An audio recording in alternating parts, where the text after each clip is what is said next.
What are your spiritual views? I'm Jewish, and I would say I have like a fairly traditional view of the world that way. So you're religious. You believe in God? I'm not like a literal. I'm not like a literalist on the Bible, but I'm not someone who says like I'm culturally Jewish. Like if you ask me, I would just say I'm Jewish. But do you believe in God? Like, do you believe that there is a force larger than people that created the earth, set down a specific order for living, that there's an absolute morality attached that comes from that God? I think probably like most other people, I'm somewhat confused on this, but I believe there is something bigger going on than, can be explained by physics, yes. So you think the earth and the people were created by something? It wasn't just like a spontaneous accident? Would I say that? It does not feel like a spontaneous accident, yeah. I don't think I have the answer. I don't think I know like exactly what happened, but I think there is a mystery beyond my comprehension here going on. Have you ever felt communication from that force, or from any force beyond people, beyond the material? No, not really. I ask because it seems like the technology that you're creating or shepherding into existence will have more power than people.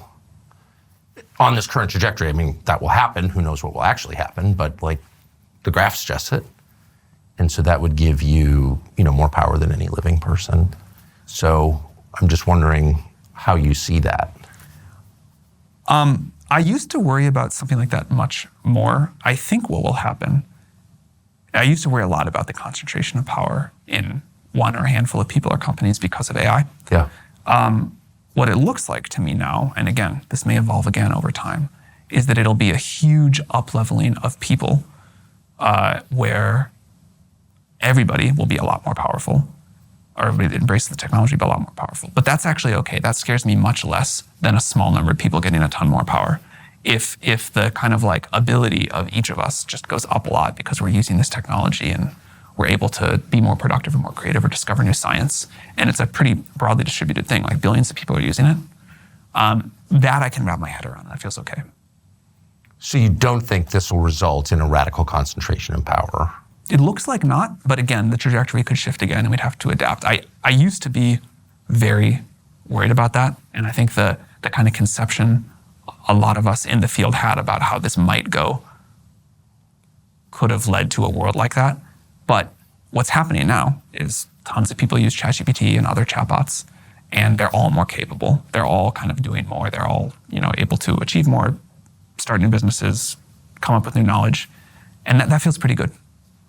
So if it's nothing more than a machine and just the product of its inputs, then the two obvious questions, like what are the inputs? Like what's the moral framework that's been put into the technology? Like what is right or wrong according to ChatGPT? Do you want me to answer that one first? I would. Question? Yeah. So on that one,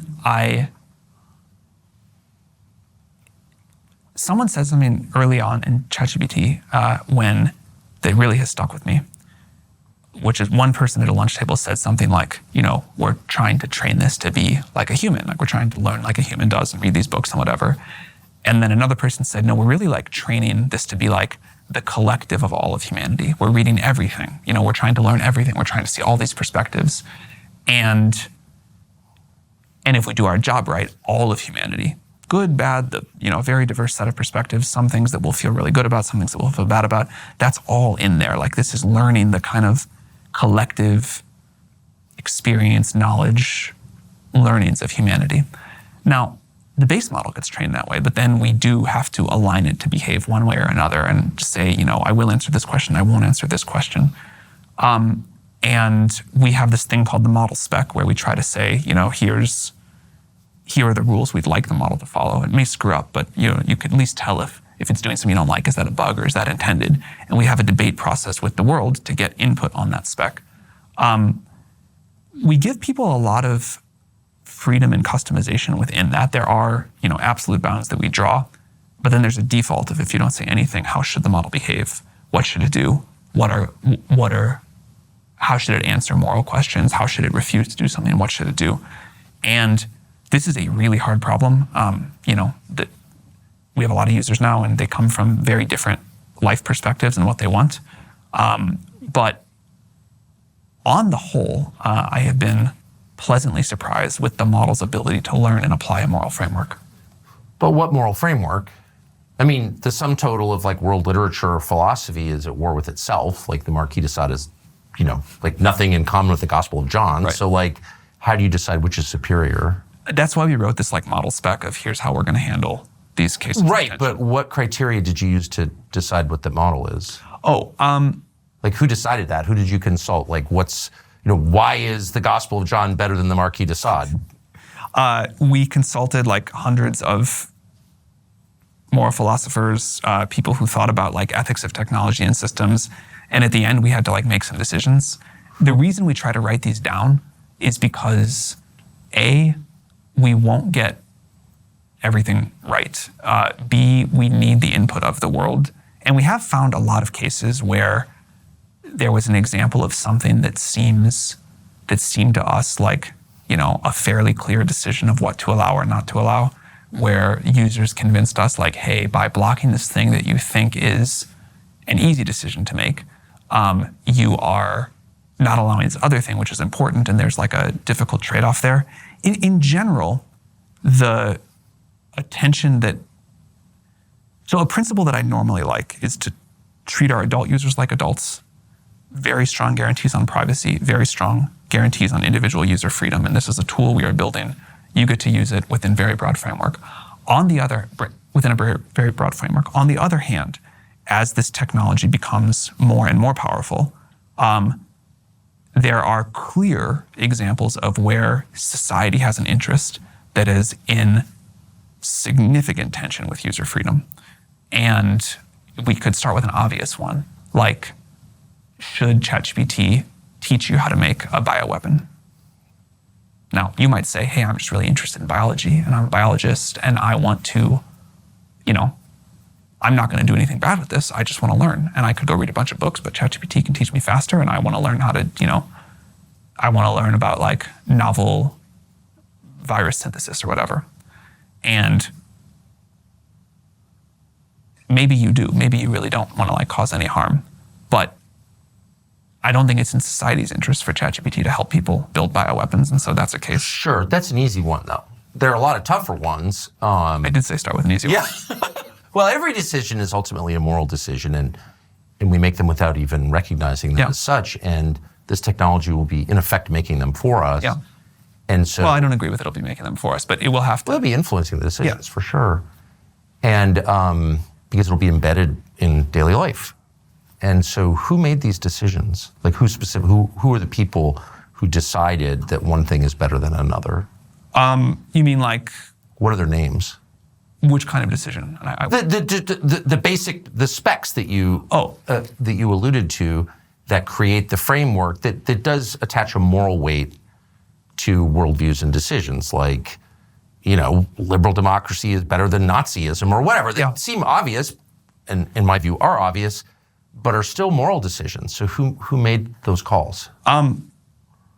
As a matter of principle, I don't like dox our team, but we have a model behavior team, and the people who want to. Well, it affects the world. What I was going to say is the person I think you should hold accountable for those calls is me. Like, I'm a public face. Eventually, like, I'm the one that can overrule one of those decisions or our board. And you just turned 40 this spring. I won't make every decision. It's pretty heavy. I mean, do you think and it's not an attack, but I wonder if you recognize sort of the importance. How do you think we're doing on it? I'm not sure. But I think these decisions will have, global consequences that we may not recognize at first. And so I just wonder, do you get into bed at night and think like the future of the world hangs on my judgment? Look, I don't sleep that well at night. There's a lot of stuff that I feel a lot of weight on, but probably nothing more than the fact that every day hundreds of millions of people talk to our model. And I don't actually worry about us getting the big moral decisions wrong. Maybe we will get those wrong too. But what I lose more sleep over is the very small decisions we make about a way a model may behave slightly differently. But it's talking to hundreds of millions of people, so the net impact is big. So, but I mean, all through history, like recorded history up until like 1945, people always deferred to what they conceived of as a higher power. Hammurabi did this. Every moral code is written with reference to a higher power. There's never been anybody who's like, well, that kind of seems better than that. Everybody appeals to a higher power, and you said that you don't necessarily believe that there's a higher power communicating with you. So I'm wondering, like, where did you get your moral framework?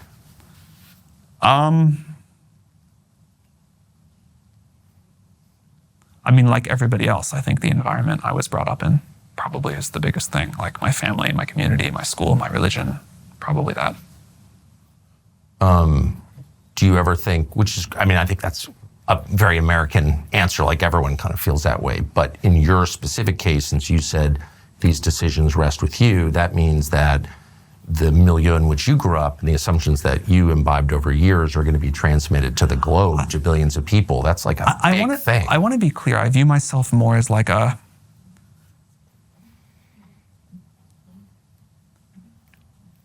think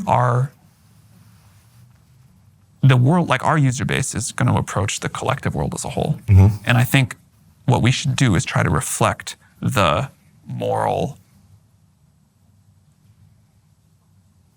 I don't want to say average, but the like collective moral view of that user base. There's plenty of things that ChatGPT allows that I personally would disagree with. But I don't like, obviously, I don't wake up and say, I'm gonna like impute my exact moral view and decide that like this is okay and that is not okay and this is a better view than this one. What I think ChatGPT should do is reflect that like weighted average or whatever of humanity's moral view, which will evolve over time. And we are here to like serve our users. We're here to serve people. This is like, this is a technological tool for people. And I don't mean that it's like my role to make the moral decisions, but I think it is my role to make sure that we are accurately reflecting the preferences of humanity, or for now of our user base and eventually of humanity. Well, I mean, humanity's preferences are so different from the average middle American preference. So would you be comfortable with an AI that was like as against gay marriage as most Africans are? There's a version of that, like, I think individual users should be allowed to have a problem with gay people. And if that's their considered belief, I don't think the AI should tell them that they're wrong or immoral or dumb. I mean, it can, sort of say, hey, you want to think about it this other way, but like, I probably have like a bunch of moral views that the average African would find really problematic as well, and I think I should still get to have them. Right. I think I probably have more comfort than you with like allowing a sort of space for people to have pretty different moral views, or at least I think in my role as like running ChatGPT, I have to do that. So what will be the downside? I mean, I can see the upsides for sure. Yeah. Efficiency, medical diagnosis seems like it's going to be much more accurate. Fewer lawyers. Thank you very much for that. But what are the downsides that you worry about? I think this is just like kind of how I'm wired. I always worry the most about the unknown unknowns. If it's a downside that we can really like be confident about and think about, we talked about one earlier, which is these models are getting very good at bio, and they could help us design biological weapons, engineer like another COVID-style pandemic. I worry about that, but because we worry about it, I think we and many other people in the industry are thinking hard about how to mitigate that. The unknown unknowns where, okay, there's a societal scale effect from a lot of people talking the same model at the same time. This is like a silly example, but it's one that struck me recently.